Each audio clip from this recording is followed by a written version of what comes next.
Well, if one man knows all about sacrifice, mental resilience and winning, it's probably the fastest man in the history of the world. And in my opinion, the greatest athlete of all time. Usain Bolt won 8 Olympic gold medals. He holds a world record in the 100 and 200-metre sprints. His blistering 9.58-second finish in 2009 remains unassailed.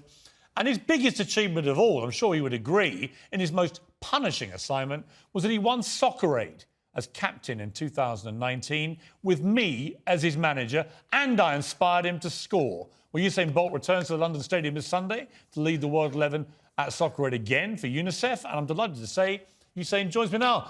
Well, skipper, I still see you as my skipper. How are you? I'm good, Piers, I'm good. Now, obviously, you don't have your world-class coach with you this time, so how confident are you that you can win without me? Well, I was planning to give you a call, get some tips just to make sure, keep the energy high, you know what I mean, ask you what to tell the guys, so I just need that energy and I'm sure we'll do well. Do you know what struck me, Usain, when I had the pleasure of spending a few days with you on Soccer Aid?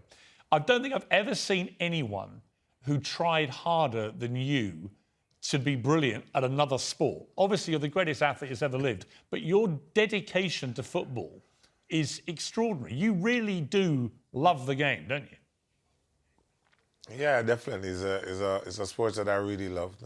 Coming up as a youngster, and I watch, as you know, I'm a Manchester United supporter, so I definitely keep abreast of what's going on in the world when it comes to football. So when I play, I do want to play at my best. A good friend of mine is Cristiano Ronaldo, obviously at Manchester United again at the moment. And you're very similar characters in the sense that I think at the core of your incredible success, the pair of you, is an almost unbelievable mental strength and resilience that goes with your talent. I mean, do you think that without that, you would have achieved anything like the success you've had? No, I definitely think you have to be resilient and never give up, you know what I mean? You have to always want to do more.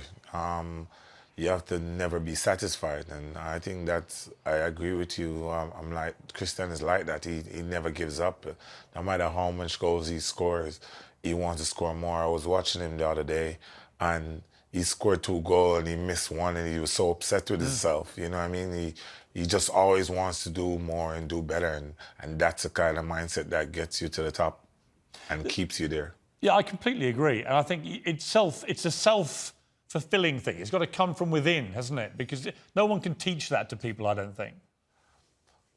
I fully agree with this. You can't teach that. You have to learn that from a young age, and just through growing up and wanting something, you know what I mean? You can't teach that, because I've tried to explain to younger athletes coming up, which you see have the talent, and they don't really understand, you know what I mean? So for me, I think you have to have that mindset and that drive to want to be the best and just want to be dominant. Could you ever celebrate coming second, do you say? Anything? No, I feel like, no, definitely not, no. That's all you had to say. I'm a sore loser. I knew the answer, loser, but the great champions are all sore losers, aren't they? You don't want to lose. Definitely.